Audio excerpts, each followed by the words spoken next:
하나님 말씀 에베소서 1장 13절 14절 2절 보도록 하겠습니다. 하나님 말씀 받으실 때 자리에서 일어나 주시기 바랍니다. 하나님 말씀 이러합니다. 그 안에서 너희도 진리의 말씀 곧 너희의 구원의 복음을 듣고 그 안에서 또한 믿어 약속의 성령으로 인치심을 받았으니 이는 우리 기업의 보증이 되사 그 얻으신 것을 속량하시고 그의 영광을 찬송하게 하려 하심이라. 아멘.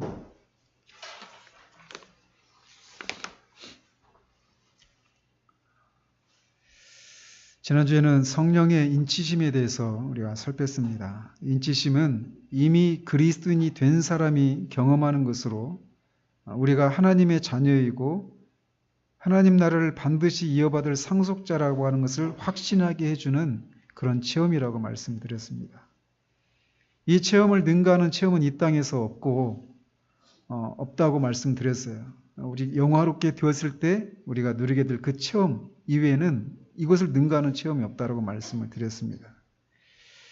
그리고 이 체험은 모든 그리스도인들이 경험할 수 있는 것이긴 하지만 모든 사람들이 경험하는 것은 아니다라는 것입니다. 따라서 이 인치심을 경험하지 않고도 그리스도인일 수 있어요. 그렇지만 그런 것에 우리가 만족해서는 안 됩니다. 모든 사람에게 열려있는 가능성이니까 말이죠. 인치심은 거듭날 때 자동적으로 경험하는 것이 아닙니다. 그리고 인치심을 우리가 경험하게 되면 하나님의 사랑이 물밀듯이 우리에게 밀려오고 말할 수 없는 기쁨이 찾아옵니다. 따라서 그 순간에는 죄를 지을 생각을 할 수가 없어요. 그래서 마치 인치심 자체가 성화인 것처럼 생각하기 쉽지만 인치심이 성화 자체가 아니라 성화를 촉진하는, 간접적으로 촉진하는 그런 것이라고 말씀드렸습니다. 그리고 이 인치심은 대부분 깊은 갈망과 추구 끝에 주어지지만 그렇다고 해서 그 자동적으로 주어지는 것도 아닙니다. 전적으로 하나님의 주권이라고 말씀드렸습니다. 그리고 때로는 이런 체험에 앞서 오히려 깊은 좌절과 영혼이 흑암 가운데 떨어지는 그런 절망을 경험한 후에 이런 것이 찾아오기도 한다라고 또는 그 순서가 바뀌기도 한다라고 말씀을 드렸습니다. 이 체험 여부가 신약의 그리스도인과 오늘날의 우리들의 가난함의 차이를 설명해 준다라고 할 수 있어요. 자, 그러면서 우리는 오늘 이제 14절을 살펴보도록 합니다. 보시면 이는 우리 기업의 보증이 되사 그 얻으신 것을 속량하시고 그의 영광을 찬송하게 하려 하심이라 라고 말하고 있습니다. 사도는 13절에서 하나님께서 구약의 선지자들과 예수 그리스도를 통해서 약속하신 성령을 주시고 그 성령이 인치시는 것을 통해서 우리가 하나님의 자녀이고 반드시 하나님 나라를 기업으로 받을 것을 확신할 수 있게 되었다라고 말하고 있어요. 그러고 나서 이 성령의 보증에 대해서 이제 14절에서 말하고 있습니다. 말씀드린 것처럼 하나님 성령의 그런 인치심을 우리가 경험하게 되면 우리가 하나님 나라를 기업으로 상속받을 것을 확신할 수 있게 됩니다. 그런데 사도가 여기서 또 기업의 보증으로 성령을 우리에게 주셨다라고 말하고 있어서 마치 인치심과 보증이 서로 같은 것을 확신할 수 있도록 해주는 그런 것을 이렇게 반복해서 말하고 있는 것처럼 보인다라는 거죠.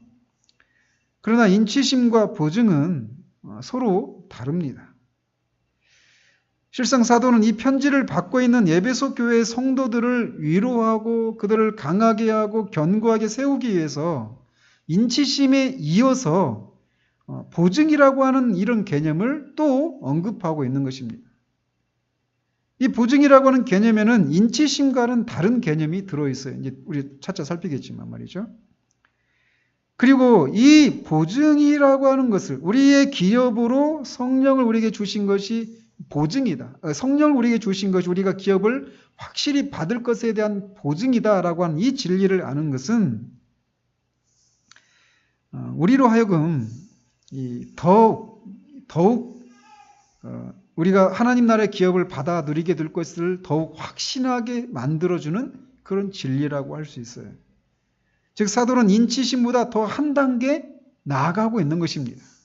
우리가 하나님 나라를 기업으로 상속받을 것이다라고 하는 것을 더 확신할 수 있게 하는 그런 개념이 보증으로 우리에게 성령을 주셨다라고 하는 이 진리라는 거예요. 그런데 사도가 이 에베소 교인들에게 이런 진리를, 인치심이나 보증이라고 하는 이런 진리를 알게 해서 그들을 위로하고 그들을 견고하게 세우려고 하는 그 목적은 동일합니다. 그들을 위로하고 그들을 견고하게 세워서 궁극적으로 하려고 하는 것은 똑같다라는 거예요. 뭐냐? 그의 영광을 찬송하게 하려는 것이다 라는 겁니다. 즉 하나님의 영광을 찬송하게 하기 위해서 인치심과 또 보증이라고 하는 이 진리를 그들에게 말해주고 있다라는 거예요. 따라서 우리가 어떤 영적인 체험을 하고 또 어떤 진리를 깨달은 것이 그것이 성령으로부터 온 것인지 아닌지를 분별할 수 있는 여러 가지 시금석들이 있는데 그 중에 하나는 그 체험이 또는 그런 깨달음이 우리로 하여금 내가 그런 것을 체험했다라니 그런 것을 깨달은 나는 얼마나 대단한가 라고 하는 식으로 우리 자신의 대단함과 어떠함을 드러내는 것으로 작동한다라면 그것은 그 체험이나 또는 그런 깨달음이 이 성령으로부터 온 것이 아니거나 잘못된 방식으로 우리가 그것을 적용하고 있다라고 말할 수 있어요.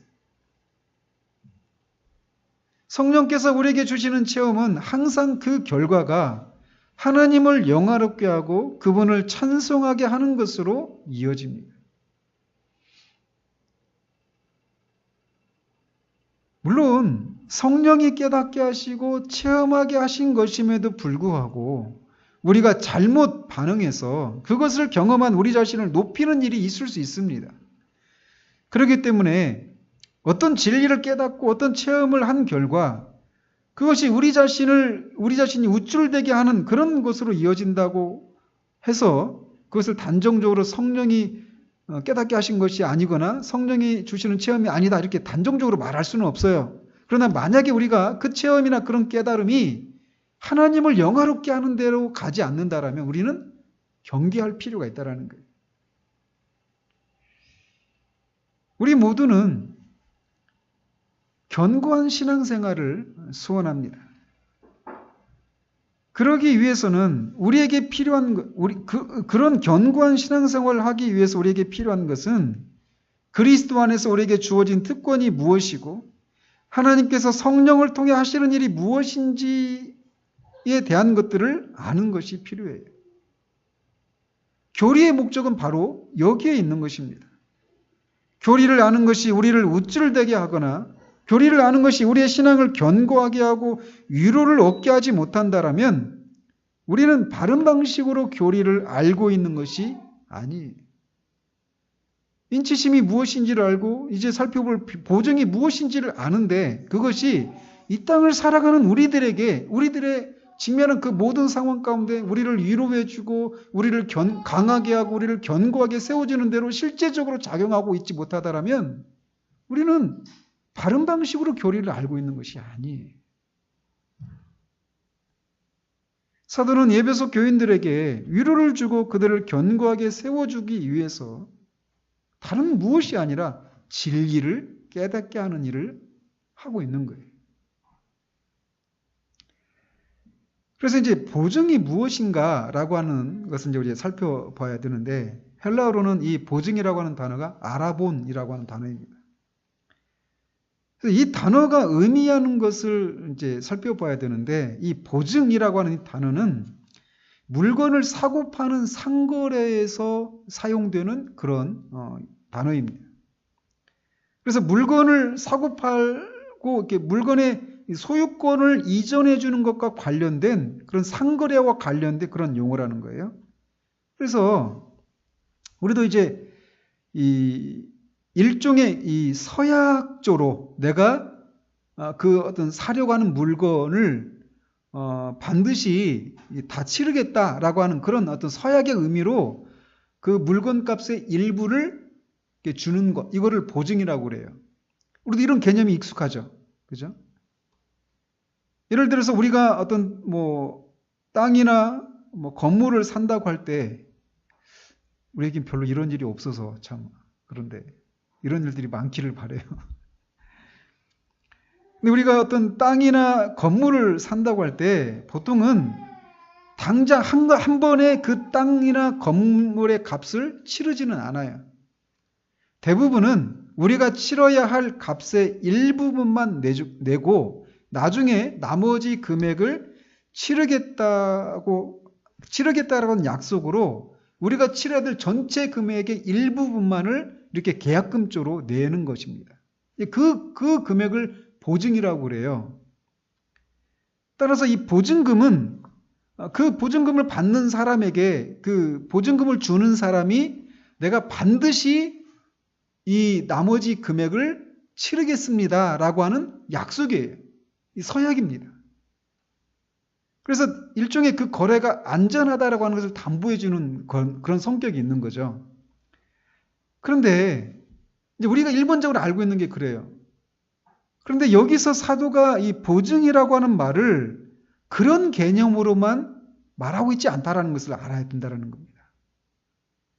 우리가 일반적으로 알고 있는 아파트를 살 때 그 계약이 대부분 10% 내잖아요. 10% 정도. 10%를 내고 나머지는 이제 잔금을 마지막 날에 우리가 입주할 때 나머지 다 치르잖아요. 아파트를 사는데 우리는 돈을 보증금으로 내죠. 그죠? 땅을 살 때도 돈을 보증금으로 내죠. 근데 사도가 여기서 말하는 그런 것은 보증이라고 하지 않아요. 이게 차이가 있는 거예요. 이 차이를 아는 것이 굉장히 중요합니다.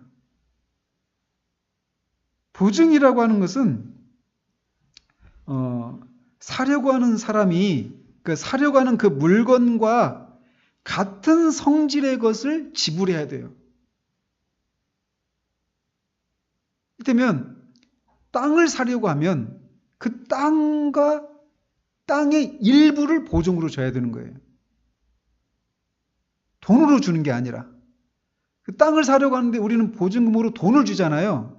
근데 여기서 말하는 그런 건 보증이 아니라 그냥 서약의 의미뿐이라는 거예요. 여기서 말하는 보증은 그런 개념이 아니라는 겁니다. 땅으로 사려면 땅의 일부를 보증으로 줘야 돼요. 돈을 빌린다고 한다면 우리는 돈을 빌릴 때 어떻게 합니까? 아파트나 이런 걸 담보로 잡잖아요. 그런데 여기서 말하는 보증은 그런 개념이 아니라는 거예요. 돈을 빌리면서 그 돈을 반드시 갚겠다라고 하는 서약으로 뭘 잡히는 거냐면 돈을 잡히는 거예요. 우리가 얻으려고 하는 것과 같은 성질의 것으로 그 일부를 우리가 전체 갚아야 되는 그 전체의 일부를 이렇게 분할금 형식으로 내주는 거예요. 예를 들어서 돈을 우리가 1억을 빌린다. 그러면 돈으로 그 돈의 일부를 보증금으로 걸어야 되는 거예요. 우리하고 다르죠?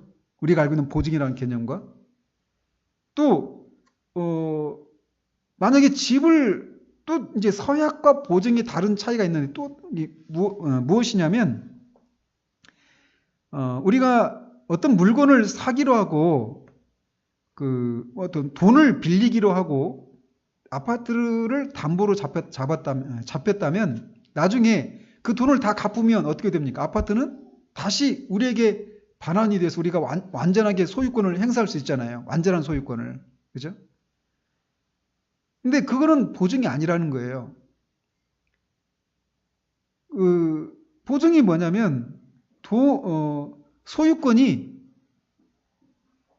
그러니까 우리가 보증금으로 돈을 1억을 빌리고 그 돈의 일부를 보증금으로 걸면 나중에 우리가 갚아야 될 것은 1억을 빌리는데 1,000만 원을 보증금으로 걸었다. 그때만 보증이거든요. 여기서 말하는 개념이. 근데 그럴 경우에 나머지 우리가 9,000만 원만 갚으면 되는 거예요. 같은 성질의 일부분을 우리가 분할금 형식으로 걸어놓은 것이 보증이기 때문에 사도가 여기서 말하고 있는 보증이 우리가 알고 있는 일반적인 개념의 보증과 이런 면에서 차이가 있어요. 같은 성질의 것을 가져야 된다라고 하는 것. 그리고 전체 일부분으로 지불하는 것이기 때문에 되돌려 받는 것이 아니다라는 것입니다. 즉 사도는 하나님이 우리에게 성령을 주신 것은 우리가 하나님 나라를 기업으로 받을 것이라고 하는 것을 확신할 수 있도록 하기 위해서 하나님이 지불한 보증이라는 거예요. 나중에 이제 이것이 어떻게 우리의 신앙생활 어떻게 적용되는가를 뒤에서 말씀드리겠지만, 그러니까 그래요. 그래서 먼저 이런 개념이에요. 따라서 인치심과 보증에는 차이가 있습니다. 인치심은 내가 하나님 나라라고 하는 기업을 이어받을 상속자라고 하는 것을 우리에게 확신하게 해주는 거예요. 그런데 이에 비해서 보증은 그 일 자체에 대해서 내게 확신을 주는 거라는 겁니다. 즉 내가 나중에 받게 될 것을 부분적으로 실제로 주는 거예요. 그러니까 인치심은 그걸 너는 반드시 하는 나라를 확신하게, 기업을 상속할 거야 라고 확신하게 해주는 것이라면, 보증은 그거를 실제적으로 우리에게 우리가 상속하게 될 하나님 나라의 그 기업의 일부분을 우리에게 실제로 주는 거예요. 그러니까 너 이제 반드시 받을 거야 하고 그런 표로 성령을 주신 것이 아니라, 이런 개념 정도가 아니라 진짜 받을 것의 일부를 우리에게 주신 것이라는 거예요. 이런 면에서 인치심과 보증에는 차이가 있습니다.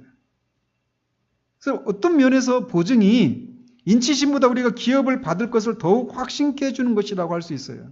그래서 더 나간 개념이다라고 이렇게 말을 해주고 있는 것입니다. 사도가 이 보증이라고 하는 진리를 말하는 것은 그냥 단순히 인치심을 반복하는 정도가 아닌 거예요. 그리고 이것을 통해서 그들을 위로하고 그들의 신앙을 더 견고하게 해주기 위해서 이 개념을 그들에게 가르치고 있는 것입니다. 그런데 일반적으로 우리가 보증금을 치를 때는, 내가 여기 이 개념으로 우리가 일반적으로 보증금을 치를 때는 그냥 무한정 내가 언제 갚을게 이렇게 하고 보증금을 치릅니까? 그게 아니죠. 내가 언제까지 이 나머지 금액을 낼게 하고 그 일부를 보증금으로 거는 거란 말이에요. 따라서 보증이라고 하는 개념 속에는 기한의 개념이 들어 있습니다. 그렇다면 언제까지 하나님 나라의 기업의 그 나머지를 우리에게 주시겠다라고 하는 보증으로 성령을 주신 것일까?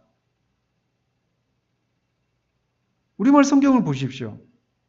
우리말 성경에는 이런 우리의 기업의 보증이 되사 그 얻으신 것을 속량하시고 이렇게만 되어 있어서 기한의 개념이 없어요. 잘 드러나지 않고 있습니다. 그죠? 따라서 그런데 보증이라고 하는 개념에는 말씀드린 것처럼 기한의 개념이 있단 말이에요. 언제까지 그 나머지를 다 줄게 라고 이렇게 기한의 개념이 있는데 여기는 없어요.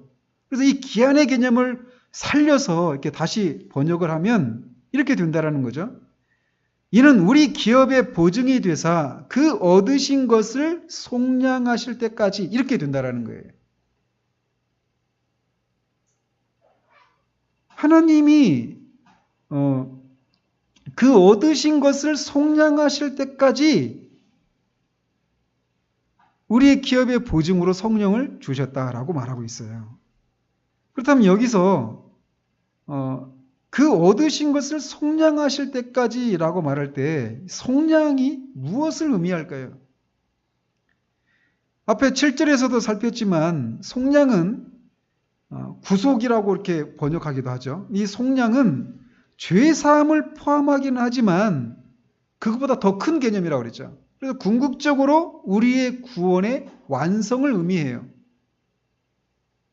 그런데 여기서는 그 얻으신 것을 속량하실 때까지라고 말하고 있어서 누구의 입장에서 이 말을 하고 있는 것입니까? 우리가 속량 받을 때까지 이렇게 하면 우리 입장에서 말하고 있는 것이지만 그 얻으신 것을 속량하실 때까지 이렇게 말하고 있어서 속량하시는 분이 누구라는 것을 말하고 있는 거예요?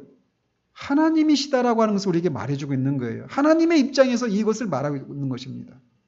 그러면 하나님이 얻으신 것이 누구죠? 무엇이죠? 바로 우리입니다. 그래서 시편에서 신명기에서 여호와의 분깃은 자기 백성이라 이렇게 말을 해요. 그리스도의 피로 얻으신 이 그리스도인들, 우리들이 하나님의 기업이라는 거예요. 하나님의 분깃이라는 것입니다. 그래서 하나님이 얻으신 그리스도의 피로 사신 바 된 그 한 사람 한 사람을 한 사람도 빠짐없이 다 끌어모을 때, 이때가 하나님의 입장에서 그 얻으신 것을 속량하실 때입니다. 하나님 입장에서는. 그래서 하나님이 그리스도를 통해서 구원하신 그 모든 사람들을 다 끌어모으실 때까지 우리가 성령이 우리 안에 계셔서 우리가 반드시 하나님 나라를 상속받을 자라고 하는 것을 확신할 수 있도록 하기 위해서 그 장차 받게 될 그 일부를 우리에게 주셨다라는 거예요.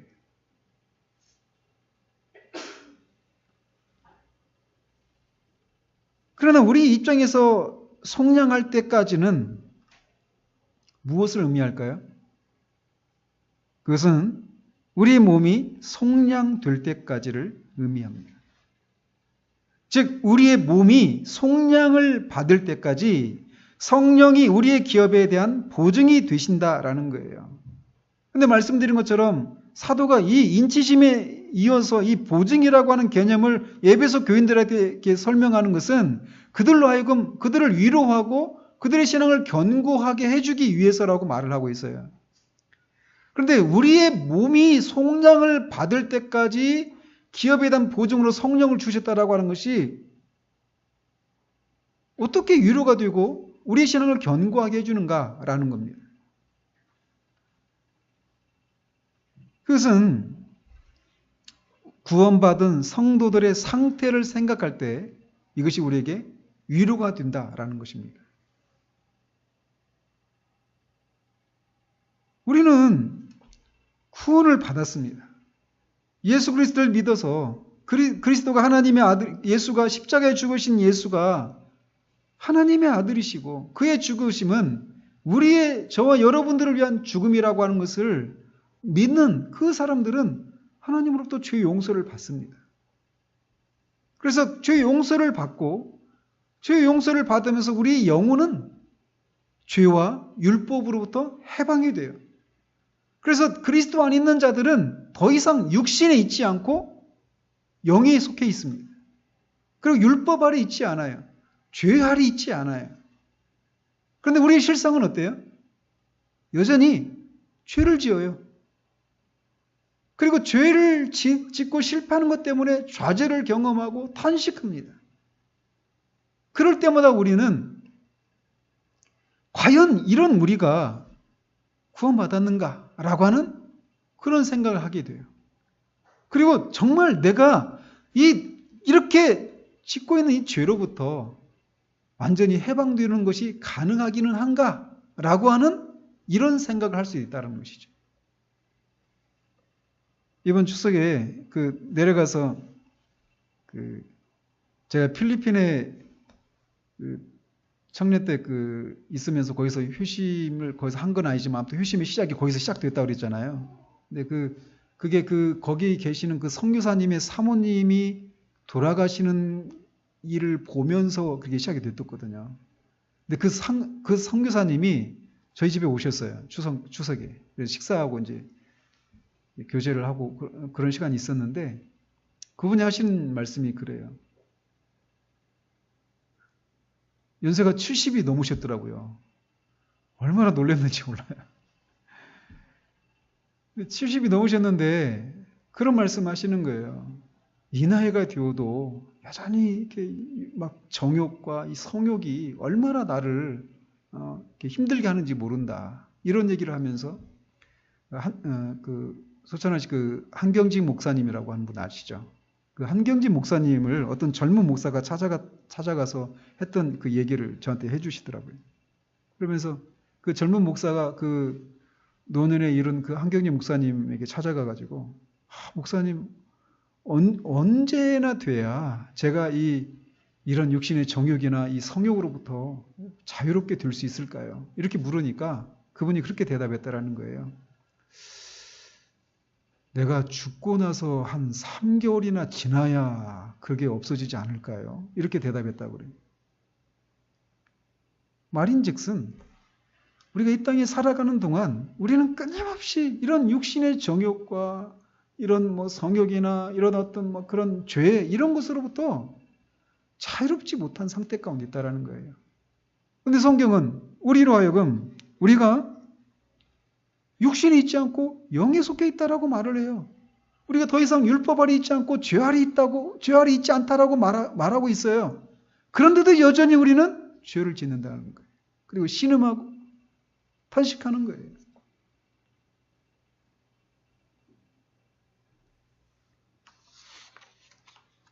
그런데 그 이유는 사도가 로마서 7장에서 말하고 있는 것처럼 우리 몸에 죄가 남아있기 때문이라고 말을 하고 있습니다.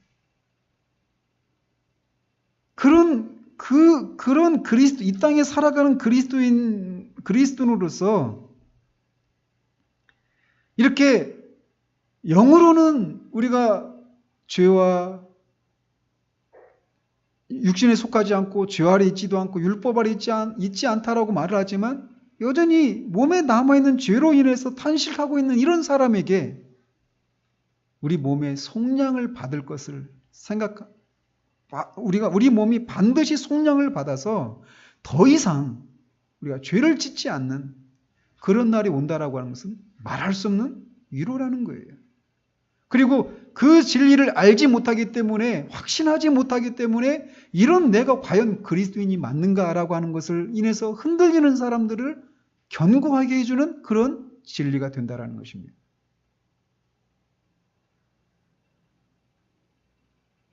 우리 몸이 더 이상 이 죄를 짓지 않는 날이 온다라고 하는 것을 어떻게 확신할 수 있어요? 그것은 바로 우리 안에 성령이 계시기 때문이라는 것입니다.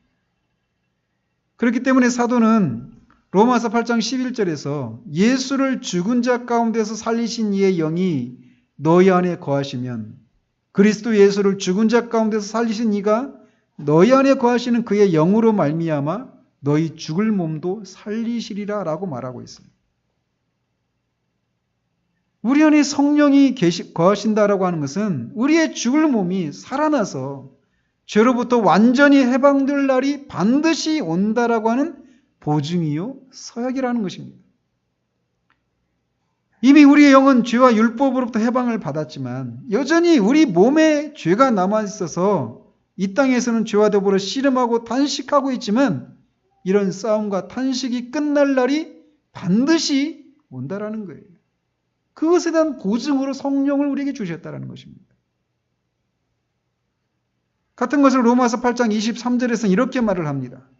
그뿐 아니라 또한 우리 곧 성령의 처음 익은 열매를 받은 우리까지도 속으로 탄식하여 양자될 것 곧 우리 몸의 속량을 기다리느니라. 우리 몸이 속량돼서 이런 탄식과 씨름에서 해방될 날이 반드시 온다라는 것에 대한 보증으로 성령이 우리 안에 계시다라는 거예요. 또 고린도후서 5장 1절 5절에서 이렇게 말하고 있습니다. 만일 땅에 있는 우리의 장막집이 무너지면 하나님께서 지으신 집 곧 손으로 지은 것이 아니요 하늘에 있는 영원한 집이 우리에게 있는 줄 아느니라. 참으로 우리가 여기 있어 탄식하며 하늘로부터 오는 우리 처소로 덧입기를 간절히 사모하노라. 이렇게 입으면 우리가 벗은 자들로 발견되지 않으려 함이라. 참으로 이 장막에 있는 우리가 짐진 것까지 탄식하는 것은 벗고자 함이 아니요 오히려 덧입고자 함이니 죽을 것이 생명에 삼킨 바 되게 하려 함이라. 곧 이것을 우리에게 이루게 하시고 보증으로 성령을 우리에게 주신 이는 하나님이시니라. 이렇게 말하고 있습니다. 여기서도 사도는 같은 것을 말하고 있어요. 이 땅에서는 우리가 짐진 것 같이 탄식하는 일이 있습니다. 그러나 이 탄식을 그칠 날이 반드시 온다라는 거예요. 왜냐하면 장차 죽을 이 몸이 생명의 삼킴바 되는 날이 오기 때문이라는 것입니다. 그리고 그것에 대한 보증으로 성령을 우리에게 주셨다라고 사도가 말하고 있는 거예요. 따라서 지금 영은 죄와 율법에서 벗어났지만 아직도 죄가 남아있는 죽을 몸을 입고 있어서 탄식하고 좌절하는 사람들에게 그런 몸을 벗고 탄식을 그치게 되는 날이 반드시 온다라고 하는 것을 확신할 수 있도록 우리에게 성령을 주셨다라고 하는 이 진리는 그들에게 말할 수 없는 위로이고 그들을 견고케 해주는 진리라는 거예요.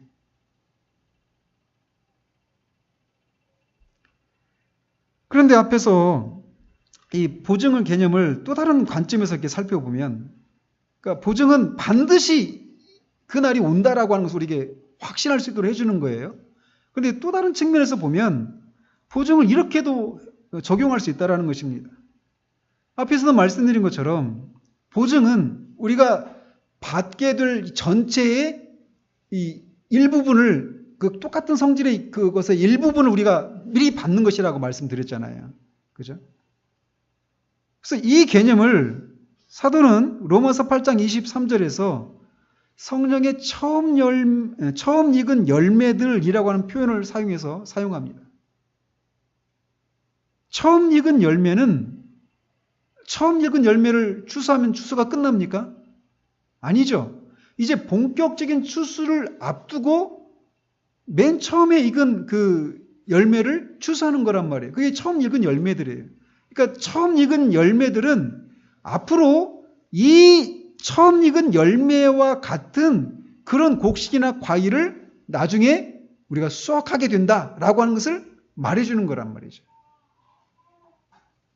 따라서 사도가 이 땅에 사는 그리스도인들을 처음 익은 열매라고 하는 용어를 사용해서 표현하고 있는 것은 장차 우리가 누리게 될 것을, 장차 하늘에서 우리가 누리게 될 것을 여기 이 땅에서도 똑같은 성질의 것을, 전체는 아니지만 똑같은 성질의 것을 이 땅에서도 어느 정도 누릴 수 있고 또 누려야 한다라고 하는 개념을 내포하고 있다라고 말할 수 있습니다. 즉 장차 우리가 하나님의 나라에서 누리게 될 것을 여기 이 땅에서도 맛보기로 누릴 수 있다라고 하는 개념이 이 보증이라고 하는 개념 속에 들어있다라는 겁니다. 성경에는 우리가 천국에서 누리게 될 영광에 대해서 상세하게 진술하고 있지는 않습니다. 그러나 우리가 그래서 막 천국에서 막 기와집 같은 막 고래등 같은 기와집을 짓고 막 산에 진미가 있고 이런 개념으로만 이렇게 천국을 막 설명하는 사람들 있잖아요. 굉장히 위험하죠. 성경에서 말하고 있지 않은 개념들이니까 말이죠. 그러나 천국에서 우리가 누리게 될 것들을 가장 안전하게 이렇게 설명할 수 있다라면 그것은 우리가 주님을 얼굴과 얼굴을 맞대고 보는 것과 그분 주님과 같이 변화되는 것이다라고 말할 수 있어요. 그래서 요한 1서에서 사랑하는 자들아 우리가 지금은 하나님의 자녀라. 장래에 어떻게 될지는 아직 나타나지 아니하였으나 그가 나타나시면 우리가 그와 같을 줄을 아는 것은 그의 참모습 그대로 볼 것이기 때문이니 라고 말하고 있습니다. 사도 바울 당시 이런 거를 지금은 아직 그게 다 나타나지는 않았어요. 그렇지만 희미하게나마 장차 우리에게 나타날 것이 무엇인지를 희미하게나마 우리에게 보여주시고 그것을 우리가 알 수 있고 누릴 수 있다라고 말하고 있는 것입니다. 지금은 이렇게 사도 바울 당시의 구리 거울처럼 희미하게 보고 있을 뿐이지만 나중에 우리는 주님을 얼굴과 얼굴을 맞대고 보게 될 것이라는 거예요. 그걸 지복직관이라고 하는데 이게 최고의 복입니다. 인간이 누릴 수 있는 최고의 복이에요. 그리고 최고의 순간이고 인간이 도달할 수 있는 최고의 지위와 영광이라고 할 수 있어요. 우리가 주님과 같이 되는 것에 대해서 사도는 다른 곳에서 우리가 거룩하고 티나 주름 잡힌 것이 흠도 없는 그런 상태가 된다라고 말을 하기도 합니다. 그런데 앞에서도 말했듯이 이런 일이 일어날 것에 대한 보증으로 성령을 주셨고 그런 우리를 처음 익은 열매라고 부르는 것은 말씀드린 것처럼 우리가 장차 누리게 될 이것을 여기 이 땅에서도 어느 정도 누릴 수 있고 또 누려야 한다라고 하는 것을 우리에게 시사해주고 있다는 거예요. 따라서 여기 이 땅에서 누려야 하고 또 누릴 수 있는 것이 무엇인지를 알려면 하늘에서 누리게 될 것이 무엇인지에 대해서 알아야 합니다. 먼저 성경은 하늘에 대해서 이렇게 묘사합니다. 계시록 21장 8절에 그러나 두려워하는 자들과 믿지 아니하는 자들과 흉악한 자들과 살인자들과 음행하는 자들과 점술가들과 우상 숭배자들과 거짓 말하는 모든 자들은 불과 유황으로 타는 못에 던져지리니 이것이 둘째 사망이라. 하늘에는 이런 자들이 없다라는 거예요. 두려워한 자들, 믿지 아니하는 자들, 흉악한 자들, 살인자들, 음행하는 자들, 점술가들, 우상 숭배자들, 거짓말하는 자들. 일단 하늘에는 이런 자들이 없다라는 것입니다.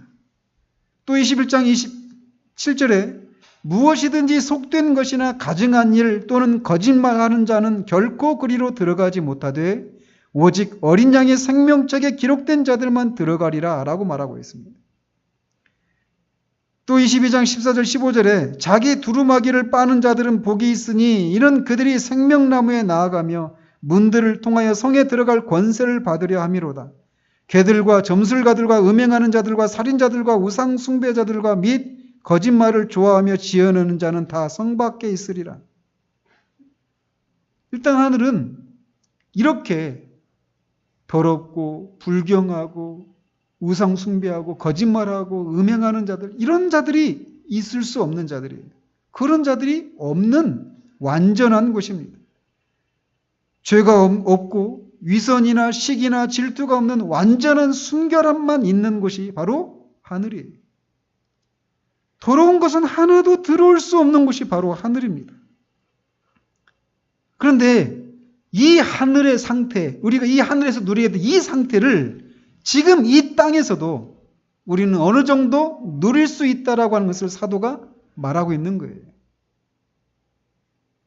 이 말은 우리가 이 땅에서 죄의 더러움과 미움이 무엇인지를 어느 정도 알아야 한다는 사실을 우리에게 시사해주고 있는 거예요. 세상의 기만과 허영에 대해서 알고 그것을 미워하는 것이 무엇인지를 알아야 한다는 것입니다. 이 성령을 기업에 대한 보증으로 성령을 받은 사람들에게 성령을 보증으로 받은 사람이 누려야 되는 모습 이런 것이라는 거예요. 소극적인 측면에서 말이죠. 또 적극적인 측면에서는 거룩함과 의로움과 정결함과 순결함이 무엇인지를 아는 사람들이 바로 기업에 대한 보증으로 성령을 받은 사람들이 이 땅에서 누릴 수 있고 누려야 하는 것들이라고 말하고 있는 거라는 거죠.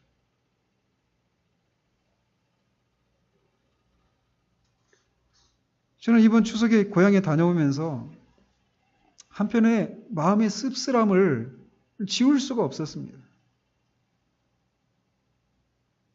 거기서 만난 몇몇 사람들의 이런 모습들을 보면서 예수를 믿는다라고 하는 게 뭘까요?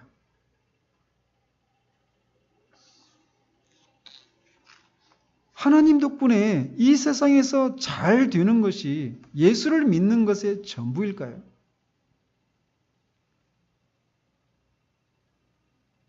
하나님은 우리의 아버지시기 때문에 우리의 필요를 아시고 우리가 구하기도 전에 채우시는 분이시라고 하는 것을 저는 믿습니다.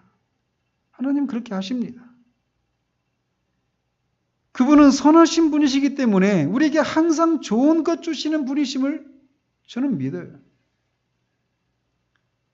그러나 우리가 천국에서 누리는 것이 이것이 전부일까요? 제 마음에 씁쓸함을 지울 수 없었던 이유는 바로 이런 모습들 때문에 그래요. 예수를 믿는다라고 하는 게 뭘까?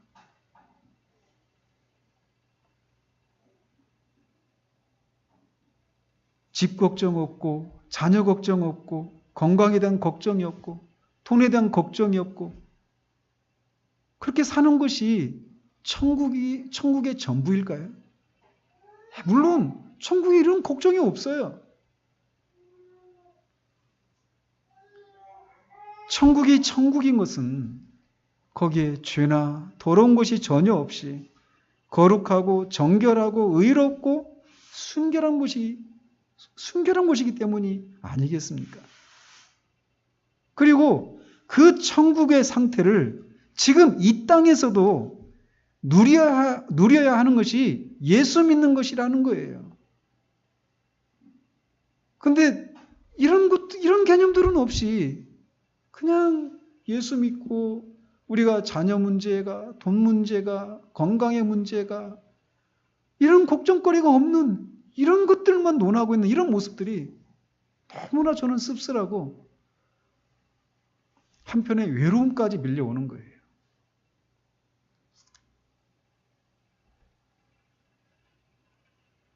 관통 물질적이고 현세적인 복을 누리는 것이 예수 믿는 것의 전부가 되어버린 것 같은 이 가난하고 뒤틀려버린 이 세대를 보면서 제 안에 말할 수 없는 외로움이 있습니다.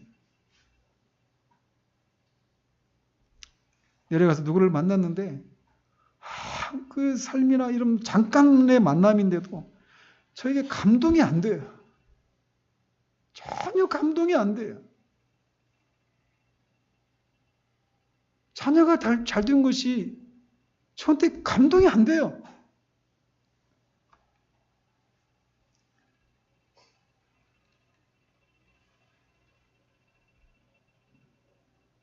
성령을 주신 것은 우리가 장차 이 하늘의 상태에서 누리게 될 것에 대한 보증으로 주신 거예요. 하늘이 무엇이냐? 죄가 없고 거룩하고 순결하고 정결한 곳이라는 거예요. 그러니까 예수 믿는다라고 하는 것은 그것을 이 땅에서 그런 모습을 드러내면서 사는 거란 말이죠. 근데 이런 모습들은 뒷전이고 부인하는 건 아니지만 우선순위에 한참 밀려 있어요.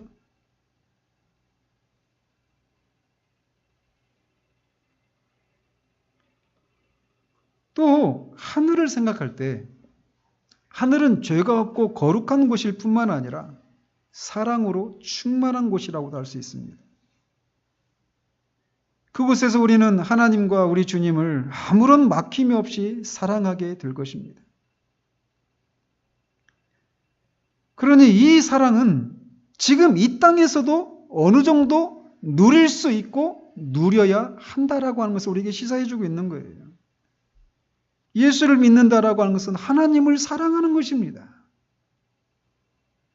하나님을 사랑하기 때문에 그분의 계명을 순종하고 그분의 영예를 위해서 살아가는 것이 있는 것이 바로 예수를 믿는다라고 하는 것이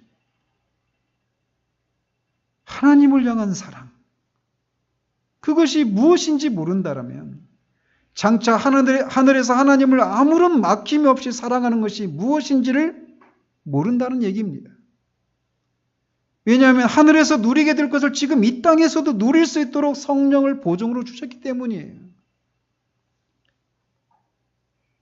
또 반대로 내가 이 땅에서 온전하진 않지만 하나님을 사랑하고 하나님을 더 온전하게 사랑하려고 하는 이런 갈망이 있고 그렇지 못한 것 때문에 탄식하고 있다면 우리는 하늘에서 완전한 사랑을, 하나님을 향한 완전한 사랑을 할 수 있는 사람이라고 하는 것을 확신할 수 있다라고 말할 수 있는 것입니다.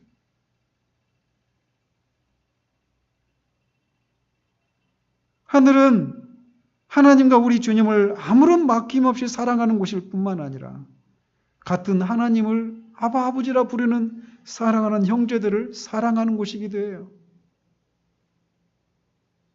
그렇기 때문에 성령을 보증으로 받은 사람들은 이 땅에서도 형제를 사랑합니다.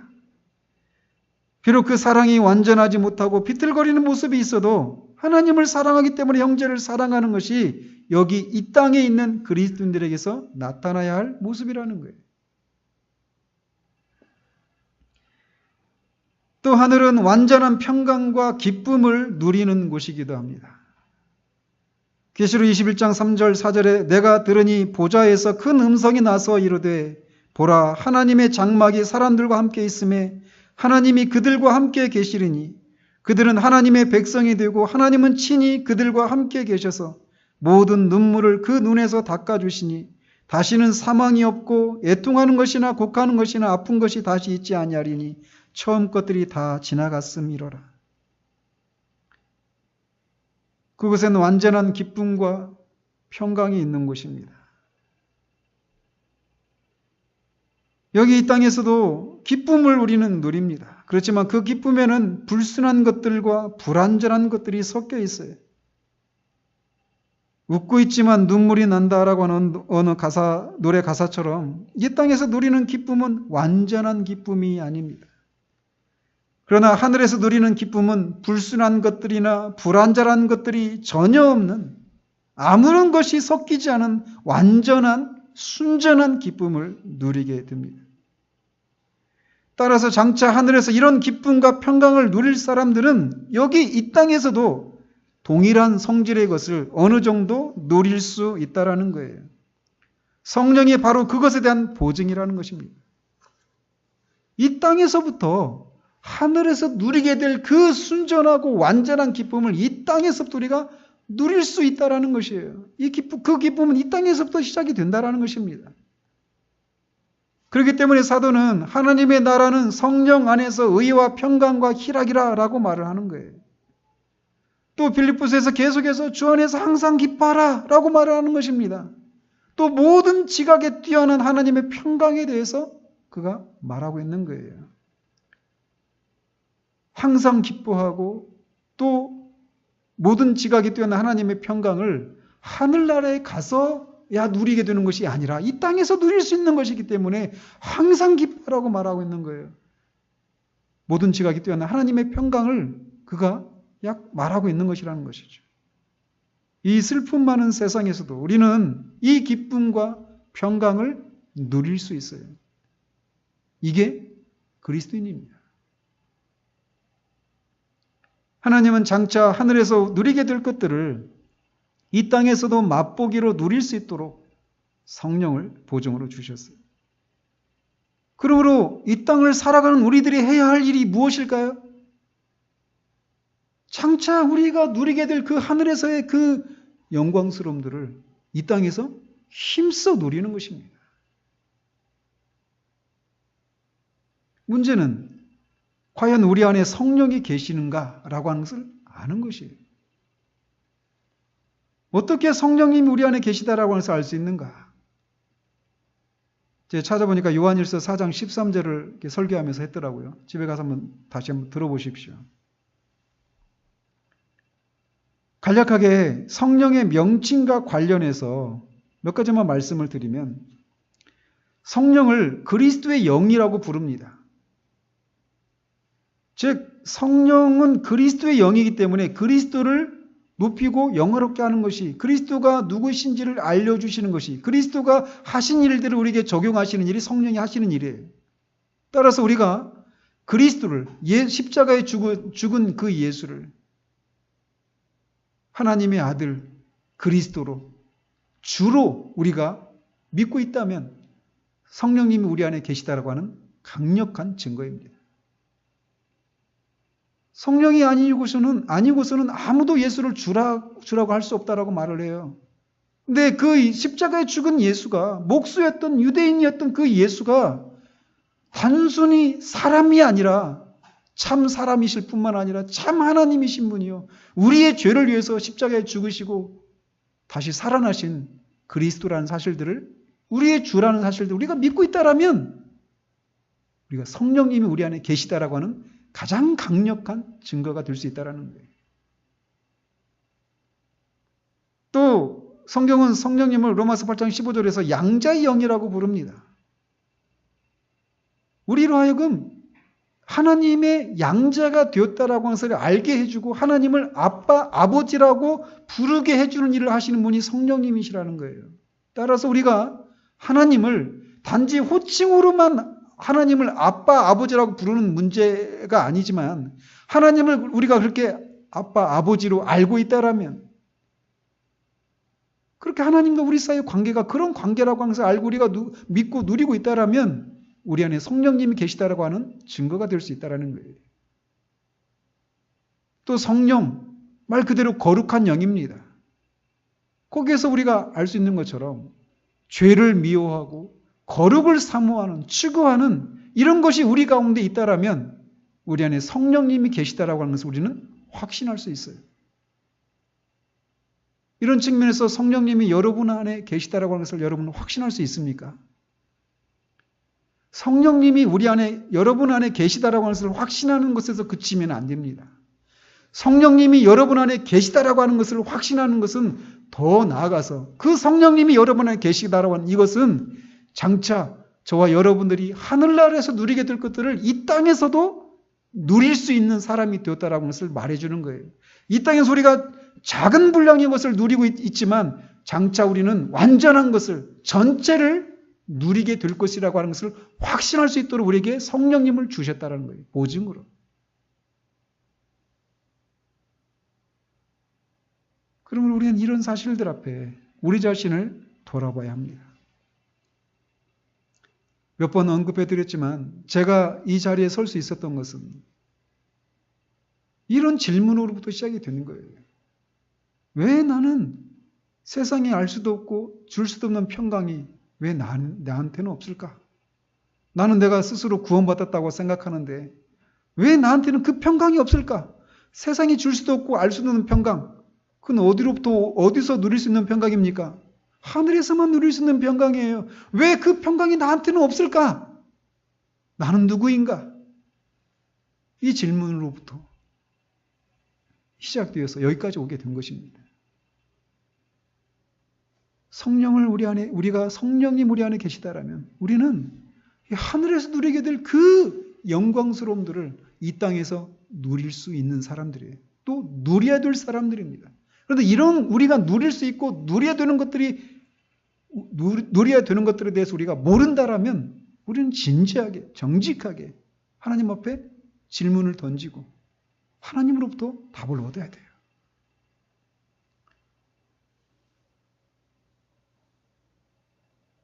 또 이것을 우리가 누리고 있다라면 여러분이 누리고 있는 것들은 장차 하늘에서 누리게 될 것에 대한 맛보기에 불과하다라는 것을 기억하시고 더욱 힘써 누리십시오. 왜냐하면 하늘에서 누리는 것들은 다음이 없기 때문에 그렇습니다. 그리고 하늘에서 누리는 것들은 생각해 보십시오. 하늘에서 누리는 것, 그런 기쁨과 평강과 어떤 죄가 없고 거룩함이 있고 완전한 그런 사랑이 있고 순전함이 있고 그런 것이 천국에 간 지 한 10년 된 사람이 천국에 간 지 한 1000년 된 사람하고 만났을 때 그런 대화를 나눈다고 상상을 해 보십시오. 10년, 이제 하루 된 사람하고 한 1000년 된 사람하고 하루에 갔더니 막 그 사람이 막 그런 사랑과 기쁨과 평강과 완전한 것, 순결함을 막 누리고 즐거워하고 막 그래요. 한 1000년 된 사람이 나도 처음엔 그랬어. 한 1000년 돼봐. 그때도 그런지. 이런 얘기 할까요? 아니면 한 1000년 된 사람이 나도 옛날에 당신처럼 그랬는데 지금은 그렇지 않아. 이렇게 말할 수 있을까요? 그렇지 않아요. 우리는 이 땅에서 그런 사람들 종종 만나잖아요. 오늘 현재적으로 이 천국에서 누리는 그 기쁨과 그 평강과 그 완전함과 순결함을 오늘 현재적으로 누리지 못하고 있으면서도 그런 것을 누리는 것을 얘기하고 나누고 같이 누리기를 원하는 마음으로 그런 것을 나눌 때 나도 다 알아. 아는데 현재는 어떠냐라는 거예요. 사랑하는 성도 여러분, 우리는 이 땅에서 그렇게 그 송정미 그 작사가처럼 꽃처럼 향기 나는 삶을 사는 사람들이 아닐 수 있습니다. 그러나 기억하십시다. 이 편지를 받고 있는 사람들 중에 대부분은 노예들이었어요. 그런데도 그들이 그 진리를 알므로 성령의 인치심과 그 기업을 받을 것을 보증으로 성령을 주셨다라고 하는 이 진리를 아는 것을 통해서 그들이 그 모진 핍박을 이겨내고 그 극한 가난 속에서도 그 고난 속에서도 기쁨을 누리고 평강을 누리고 하나님을 사랑하고 추구하고 말할 수 없는 영광스러운 즐거움으로 기뻐하는 것이 무엇인지를 알았던 삶을 살았던 그 삶을 우리도 살아내야 합니다. 그리고 이것을 우리가 살아낼 수 있도록 하나님 앞에 강청하십시다. 작은 것들에 만족하고 작은 것들에 부요하지 마십시다. 그것들을 감사하되 그것이 전부가 아님을 알고 더욱더 추구하고 더욱더 맛보기를 사모하는 그런 우리들이기를 바랍니다. 기도하겠습니다.